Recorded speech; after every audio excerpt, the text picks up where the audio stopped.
आ, दिनै 52थि बोसोरसालियाव जथुम्मानि जोबथा सानमोन आरो बे गेवलां मेलाव फ्राय 2 लाखनि बारा सुबुंफ्रा बेयाव जेथिं नायो बिथिंनो सुबुंनि बाना आरो बर' आइ आफा रायजो राजा बिथांमोना गोबां खस्थ' खालामनानै फुंबिलियाव ओंखारबोदों। जानाय लोंनायनि बेबायदि थासारि मोनाखैब्लाबो बिथांमोना दुलाराय बर' फरायसा आफादनि बे जथुम्मायाव देशनि नखर मन्त्रि मानगोनां अमित शाह बिथाङा बाहागो लागोनखौ मिथिनानै, आसामनि गिबि मन्त्रि डक्टर हिमन्त बिश्व शर्मा बिथांखौ बाहागो लागोनखौ मिथिनानै जोंनि हांख्रायनाय आरो खावलायनाय बायदि बर' रायजो राजाजों लोगोसे गुबुन गुबुन हारि माहारिनि रायजो राजायाबो बेयाव दले बले हाजार हाजार लाखनि संख्यायाव बेयाव बाहागो लाबाय। आं गिबियावनो भारतनि नखर मन्त्रि मानगोनां अमित शाह बिथांखौ गाहाय आलासिनि मासिया आजावनानै दिनैनि बे गेवलां मेलाव बाहागो लानायनि थाखाय बर' हारिनि आरो बड'लेण्डनि आसामनि बर' सुबुंफोरनि जानानै गासै ओनसोलनि जानानै आं बिथांखौ गोसो गोरबोजों साबायखर बावदों।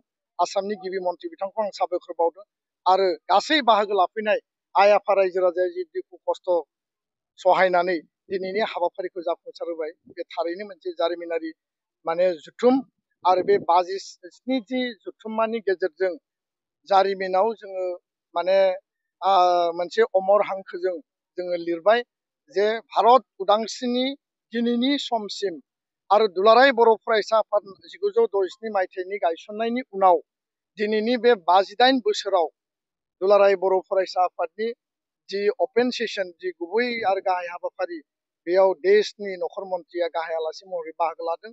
बेनो गिबि आरो बियो जोंनि मोनसे जारिमिनारि चेप्टार। बिथांनि जिखिनि स्पिच दङमोन, मोनफ्रोमबो स्पिचआ जोंनि गोसो गोरबोखौ जोबोद गोसोआव गोरबोआव जोंखौ फोनांदों आरो मोनफ्रोमबो खोथायानो हारि दानायनि, हारि सिबिनायनि थाखाय ओंथि गोनां। बड'फानि मुङै थांनाय 1 दाननि सिगां बिथांखौ जों लोगो हमदोंमोन पार्लियामेन्ट हाउसआव आरो दुलाराय बर' फरायसा आफादा दाबि होदोंमोन जे बड'फानि मुङै फ्लाइअभार नङाबा लामानि मुं मोनसे गोदान दिल्लीयाव दोननांगौ। दिल्लीयाव देशनि केपिटेल 140 कौटि थानाय भारत हादरनि बे जनसंख्यानि मोनसे राजथावनि, बेयाव देश बिदेशनि एम्बेसि दङ आरो देश बिदेशनि मानसिफ्रा बेयाव बाहागो फैयो। दा बेखायनो बड'फाया सोर, बेखौ जोङो नेसनेल लेभेलाव लांनांगौ, इन्टारनेसनेल लेभेलाव लांनांगौ। आरो दिनै जोंनि दाबि बायदि बिथाङा स्वयं दिनै घोषणा खालामनानै गालांबाय, फैबाय थानाय एप्रिल दानाव अफिसियेलि बड'फानि मुङै खोब मोजां परिबेसनि गेजेरजों बड'फा उपेन्द्रनाथ ब्रह्म मार्ग मुङै दोननो थाखाय भारत सरकारा अलरेडि थांखि लाबाय आरो बेखौ बेखेवनायनि हाबाफारि लागोन।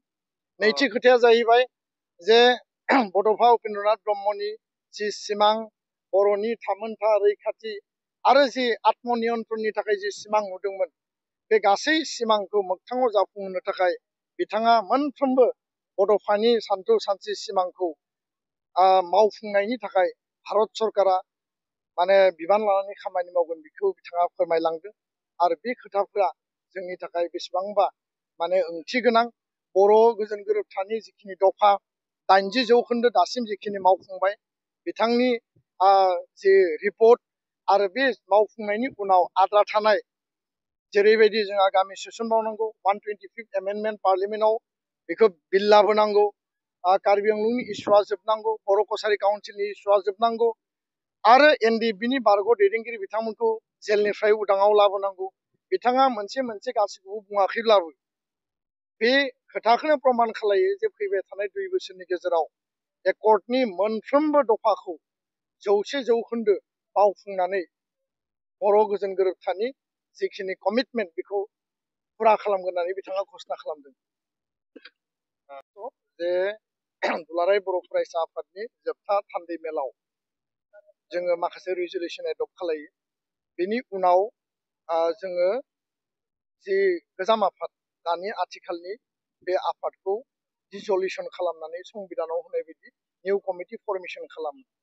दा दिनैनि जि मोनसे गेदेरथार हाबाफारि, बेयाव बायदिसिना सिकिउरिटि एरेन्जमेन्ट, बेयाव मानगोनां गाहाय आलासि नखर मन्त्रि बिथांखौ बरायनांगौ, रायजो राजाखौ बेयाव मोजाङैनो मोजां गोबां गोजान गोजान जायगानिफ्राय जिल्लानिफ्राय बाहागो लाफैदों बिथांमोनखौ रिसिभ खालामनांगौ, नखर मन्थ्रिखौ रिसिभ खालामनांगौ, गोबां प्रट'कलनि खोथा दङ। आरो बे गासै बिथिंखौ नोजोर होनानै जोंहा बर' बिमा गौथुमनि सायाव सावरायबावनांगौ दङमोन, बर' पिपल क'अर्डिनेसन कमिटिनि सायाव सावरायनांगौ दङमोन। बर' गोजोन गोरोबथानि माखासे रिपर्टखौ आङो मैया हाउसाव साबमिट खालामदों रिपर्ट आकारै, खिन्थु बिनि सायाव जिल्ला आफादफोरनि अपिनियन, बिथांमोननि माने जिखिनि सावरायनाय बे स्कपखौ जों होनो हायाखिसै। 1टा बाजासिम सावरायनायनि उनाव जोङो नुबाय जे एनादार जोङो 3-4 घन्टा नांगोन आरो माने फुंबिलि सोरां जागोन। फारसेथिं नखर मन्थ्रि बिथाङा फैगासिनो दङ, गोबां जायगायाव गारि दैथायहरनाय जादों, बे गारिफ्रा टाइमलि सहैयाखै, रिपर्टफ्रा जोंनियाव फैबाय थादों। गासै खोथाखौ नोजोर बोनानै जोङो 1 दाननि थाखाय नैबे लास्ट डेलिगेट सिटिंखौ जों एक्सटेनसन खालामदों आरो मोजां सम मोजां सान लानानै जों मैया डेलिगेट हाउसाव गासिबो डेलिगेटनिफ्राय सेंसन लादों, मोनसे रेजुलेसन ड्र खालामदों जे 1 मासनि गेजेराव जिखिनि सावरायबावनांगौ दङ अफिसियेल रेजुलेसन जोङो ड्र खालामनांगौ दङ आरो गोजाम कमिटिखौ सिमफायनानै गोदान कमिटि दानायनि जे मोनसे हाबाफारि दङ बेखौ जोङो मावफुंगोन आरो दुलाराय बर' फरायसा आफादनि केबिनेट कमिटिया बबे जायगायाव बेखौ खुंगोन बिनि सायाव सिद्धान्त लागोन। जोंनि लास्ट डेलिगेट सिटिंआ दतमा फोथाराव खुंनाय 52थि बोसोरसालिया जथुम्मानि मुङैनो जागोन। बे फोथारनि मुङाबो थागोन। जास्ट जायगाखौल' जोङो मोनसे परिबेस परिस्थितियाव नायनानै जोङो बेखौ खुंफुंगोन, खिन्थु गासिबो रेजुलेसन, बडि फर्मेसन आरो निउ बडि माने फर्मेसन, माने गोजाम बडि डिसलिउसननि खामानिया एखे प्रसेस, एखे परिकल्पनाजों 1 दाननि गेजेराव बियो मावफुंनाय जागोन। गोजोन्थों।